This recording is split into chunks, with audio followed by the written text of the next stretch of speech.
Well, good morning again. It's me.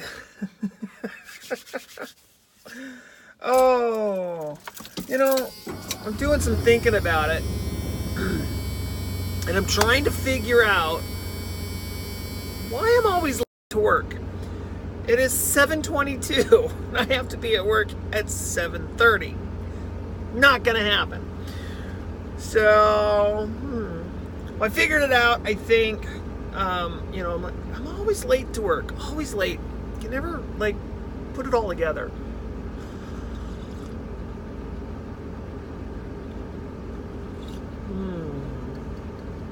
Got my coffee. Oh, I got that sugar-free hazelnut coffee creamer. I'm so excited. Yeah. So, I got on the scale this morning. It's been a little while. I weigh 190.6 pounds. I'm so excited. I'm so excited. I'm going to be in the 80s soon. I'm so excited. 185 pounds. That'll be awesome.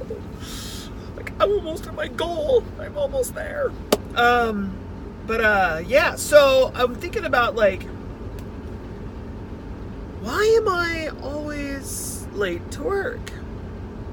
And I'm thinking about it, and I'm thinking about it, and I'm thinking about it. I'm like, you know what? It's because I lose track of time.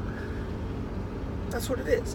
And it's not because I lose track of time because I'm worried about being late for work. I'm not really worried about being late for work because it doesn't really matter. I make my own time schedule for what time I should be at work, and I try to set it up so that I'm at work around 7:30, but I can get there as late as 9 if I wanted to. But I lose track of time because I'm always thinking about things I like.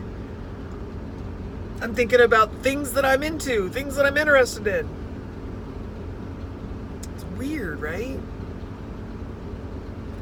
I'm always thinking about things that I like. I'm thinking about movies, and I'm thinking about, all kinds of stuff. Speaking of which, I'm so excited. Today's Friday. Tomorrow I'm going to sit down and I'm going to do a movie haul. I have a special movie haul. I'm going to give you a sneak peek. I have one bag here with VHS tapes in it.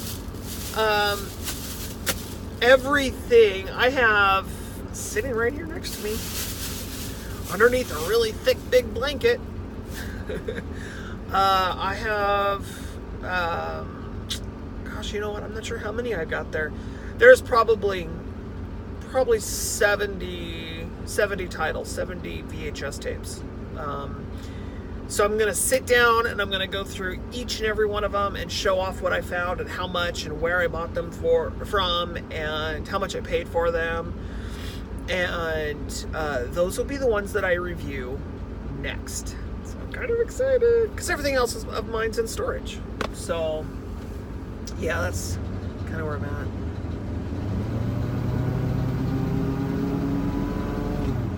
at. So I was doing some talking with my dad. This truck needs a new muffler. Exhaust is coming out of the holes in the bed. It's time for a new muffler.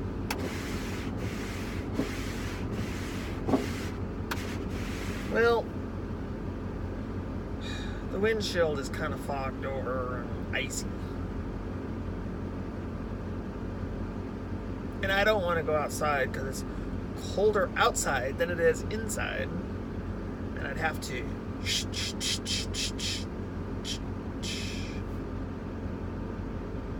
I could be here for another hour. Hold on a second. No?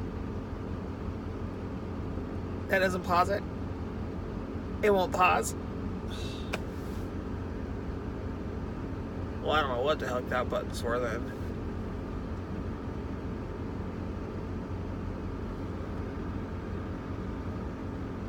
Woo!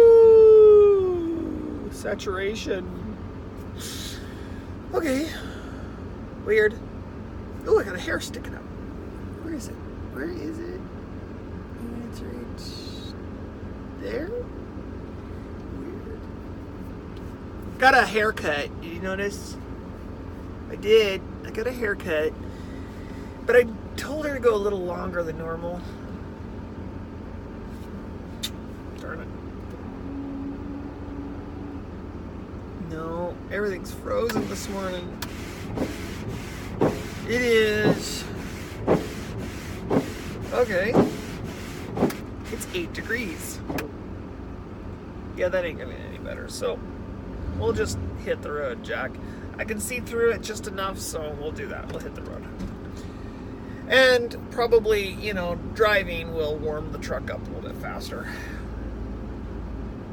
So yeah, I've noticed that in the mornings I get up at like 5 o'clock every morning and I sit and try to have my cup of coffee. My first cup. This is actually my second cup of coffee usually. But I try to have my cup of coffee and I try to relax and do my thing and watch a little YouTube. Bump, bump, bump, bump, bump, bump, bump.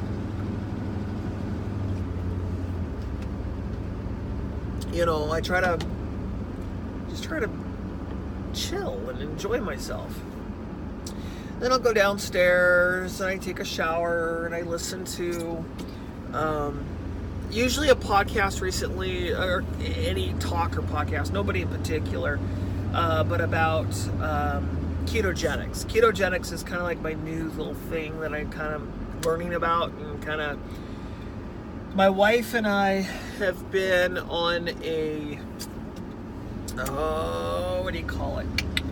Low carb, low sugar diet, and kind of high fats for probably the last month, and I've done a lot of cheating actually. The last week, starting Monday, I started really nailing it down and sticking to the rules. The rule is I can't have more than 20 grams, total grams of carbohydrates a day. Well, I was, before that, I was doing probably 60 or more. Some days probably 200. But, so I just said, okay, fine. I'm cutting out my carbohydrates. I'm getting rid of them. I'm just not going to do it anymore. And that's all there is to it. I'm not eating carbs. Carbohydrates have been proven to help with diabetes, both type 1 and type 2. Carbohydrates and sugars have been proven to do heart, to help out with heart disease and help you get a lot of issues. And I don't know. And I feel better. That's the thing. Okay, so when I fast, my body's, I'm not in any pain at all. Like, my fibromyalgia completely goes away about the second to third day of my fasting. And I suffer from pain every single day, every day. And with this diet, I'm not in pain. It's almost as if I'm fasting. It is so weird. So, just for that's the biggest reason I am enjoying doing this, is simply because I'm not in pain. I'm feeling great. And I'll tell you, I can't put a price tag on that. I'm full of energy. I feel good. I used to get a slump around 3 o'clock where I just felt like I needed to take a nap. I needed to lay down and just call it a day. And I'm not getting that anymore at all. I've got energy. all day long. It is so very strange. As a matter of fact, if you go back a week when I was, kind of going through this depression thing, I was eating carbohydrates. I don't know if that's a factor or not, but I don't know. For at least the last 4 days, I have been great. No depression, no slump, no why me. Speaking of depression, I got a phone call from my beautiful 17-year-old daughter. Nobody can date her. She's taken. Don't even think about it. I like him. He's cool. Probably not going to last, but he's cool. But she calls me up and she's like, Dad, I just wanted to hear your voice. And I'm like, oh, that's so sweet, And I'm hearing the sound of her voice very sad. And I says, well, tell me, anything happened? What's going on? You sound bummed. You sound depressed. You sound like something's up. She's like, no, nothing happened. I am kind of feeling sad or kind of depressed today. But nothing's happened. My life is the same as it was. I didn't get into a fight. Nobody said anything nasty to me. No nothing. No this, no that. I'm like, okay. And my thought is, what have you been eating? What did you have for lunch? What did you have for breakfast? Because my gut tells me that whatever it was that caused all this had something to do with some uncontrollable thing that day. Or at least in that mindset of uncontrollable. What you put in this pie hole is controllable. So I started asking, what did you have for breakfast? No, I didn't eat any breakfast. Okay. What did you have for lunch? Well, for lunch I had, and it came out, I had potatoes, and I had this and that, all these starchy things for lunch. And sugar. Had a soda, had a freaking Mountain Dew soda, had all this stuff. And I'm thinking, there's your culprit. You aren't depressed. You're tired. You're tired. Not depressed. Tired. They can seem like the same thing. But that's what it is. You're tired.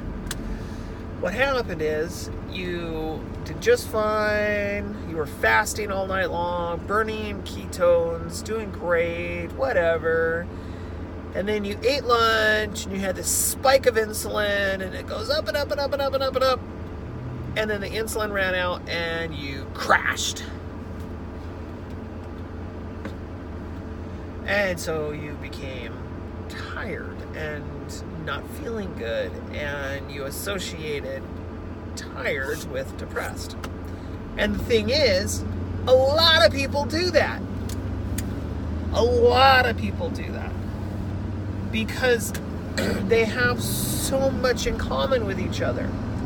You feel sluggish and tired when you're depressed. You feel like you just want to lock yourself away and take a nap and just go to, I just want to close the door and go to sleep. I just want to just shut down. That can be interpreted as tired. So that's what I was thinking that probably happened. But again, this is what happens in our society. This is normal in our society. So, I mean, it happens. So it's not like, oh, we need to put you on special drugs for this. No, you just need to change what you eat. I mean, your great grandma, I used to say your grandma, but most grandmas are kind of this world now. But your great grandma, she used to say all the time, you are what you eat. You eat crap, you're gonna feel like crap. You're gonna be crap. You know, we tell our kids all the time, don't eat too much sugar. As parents, we know that if you eat a lot of sugar, the kid gets hyper, right? You are what you eat. It's who we are as people. Our whole society is completely wrapped around food. You know, everything about us as modern day people is all food based. All of it. Think about this. Holidays come, especially the big ones. So like here in America, it's Thanksgiving and Christmas. It's all about making, you know, these great big dinners and sitting around the table and spending time with each other. Right? Well, it's not just those holidays, but it's St. Patrick's Day. We celebrate St. Patrick's Day and we have our green beer. What goes with green beer? We have our hot dogs and we have our sausages and we have our bratwursts, and it's food. You know, we just got done celebrating the big love day, the heart day, Valentine's Day. What's the big thing about Valentine's Day? Candy, chocolates. You know, it's all about giving your loved one sweets. You know, at one point in time, giving your loved one chocolate or sweets was showing off not only how much you appreciate them, but how much money you had. Today, it's like saying, hey, here's some candy. Will you do me a favor and get obese? I really kind of like you when you're fat. Unhealthy. We have one coming up. Easter. What's Easter all about? Candy. Easter Bunny leaves a lot of candy. And then Easter is also about dinner and food. You know, making something to eat. And so, you know, sitting around the table again and gorging out on food. You know, another big holiday. 4th of July. Here in America, we celebrate our independence. You know, the thing that makes our country great, you know, is celebrated on the 4th of July. And the thing we do on the 4th is we have great big family get-togethers and barbecues.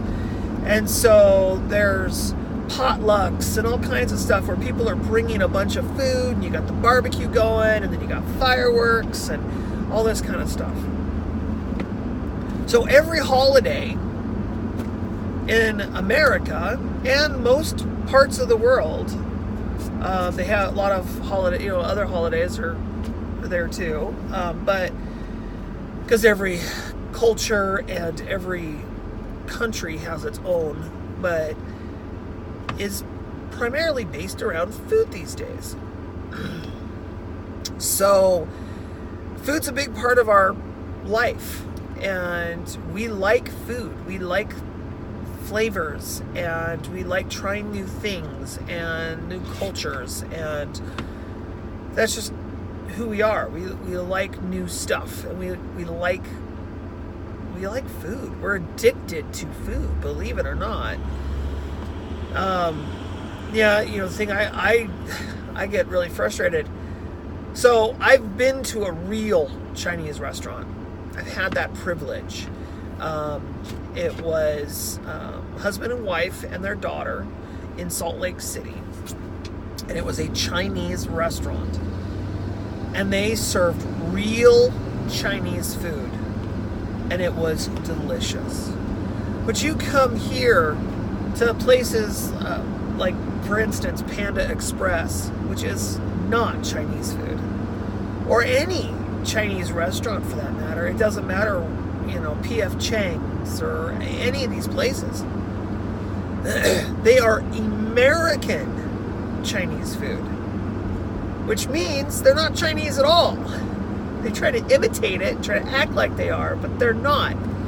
And everything is loaded with sugar. Everything. Teriyaki sauce, sweet and sour sauce, almond chicken, all these different things. It's all about sugar. And noodles. Like here's a place called Noodle Express. It's not only the sugar crap, but then they have the pastas and the noodles on top of it. I mean, Noodle Express, you could call it the Italian Garden. And it would be like, okay, it's acceptable. It's like Italian food in America. Italian food in America isn't Italian food. Okay, spaghetti and meatballs and lasagnas and all these foods that we eat, they're not true to the culture. We take them, we adapt them, we change them, and we make them our own. And it's so frustrating. It's so frustrating, but we're not the only culture that does this. Okay? Go to England, for instance, and you go to a kebab shop. And a kebab shop in England is altered. Kebabs aren't like that. In England, okay, so they have these little places, like they're basically fast food joints, where they get these little pita bread bowl like things, and they cut them in half, they open them up, they put them in tinfoil or whatever to help hold all the juices and crap. And then they shove them full of pork and chicken and all the basically barbecued meats is basically what's in them. And you can put other stuff in it too, veggies and stuff, but for the most part, it's just this bread bowl of crap.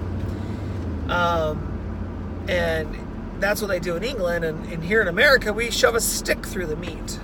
But it's not really Indian food. It's not true. So we've just adapted a lot of culture's food and made it our own, but we've called it that, and it's not really that. Another example would be Mexican food, okay? You go to Taco Bell, Taco John's, Taco Time, anything with taco in it. That's a good wake up. No. That's American food. That's all American. None of that is a Mexican food. It's so crazy. It's so crazy. I'm baffled by the contradictions, Even Azteca's a restaurant, a Mexican restaurant. And that's even Americanized. That's also not quite right. So, yeah, it's very strange, how we manipulate these cultures and stuff into our food. So, like I was saying, food is just this huge part of our society. I mean, we identify with food. We use food for emotional support. We use food to hide pain. We use food for love. We use food for depression. We use food for happiness. McDonald's. This is why I do not, you know what? I don't usually say the word hate.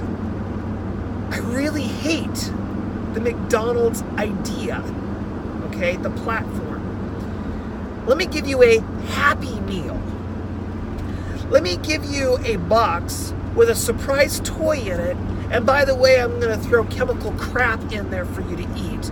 But you're not going to be thinking about the chemical crap because you're going to be concentrated on the toy the whole time.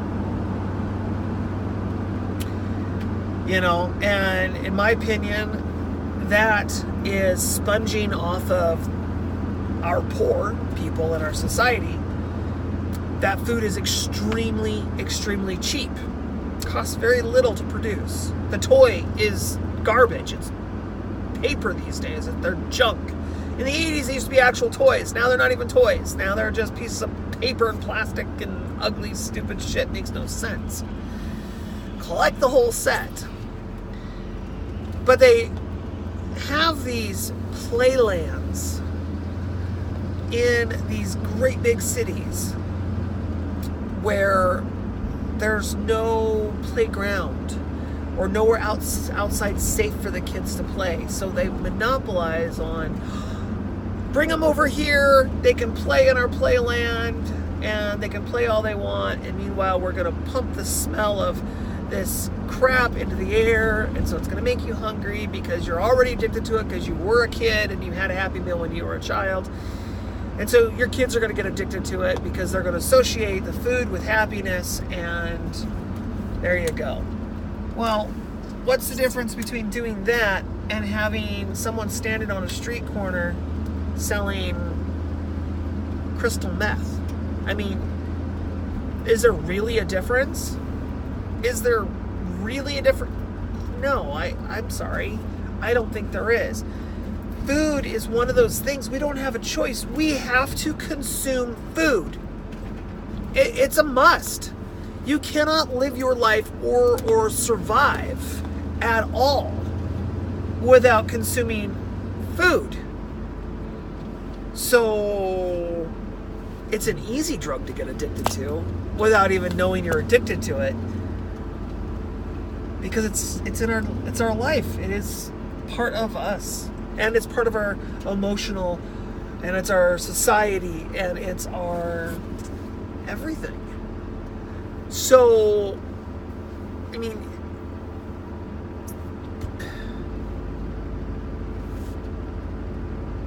food is scary.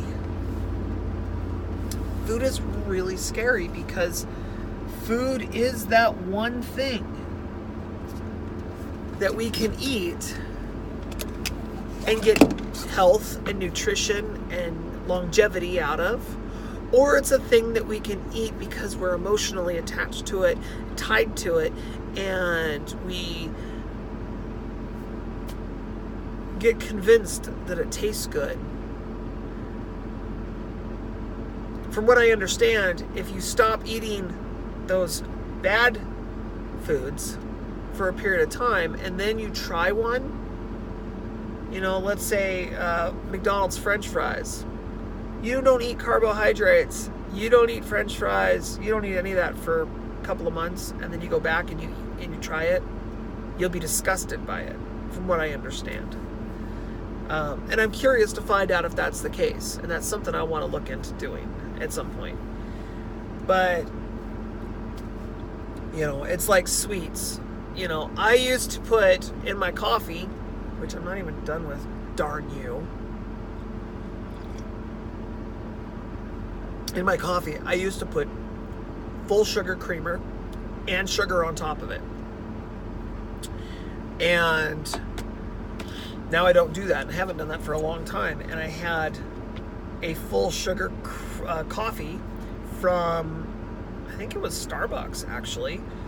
And oh my God, I couldn't even take 3 sips of it. It was like pure sugar. I wanted to vomit. It was absolutely disgusting.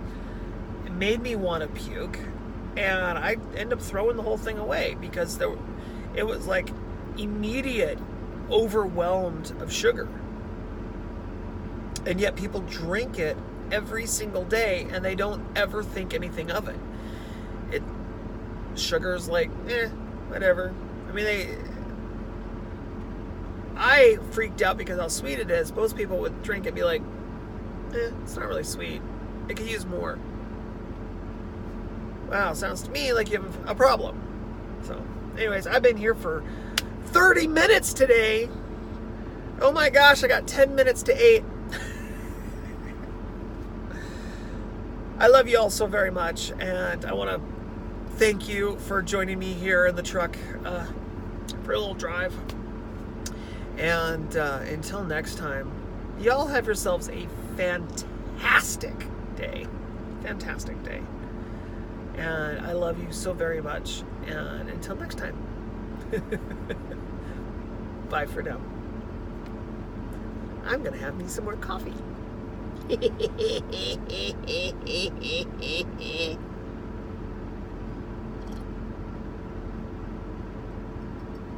good stuff right there it is.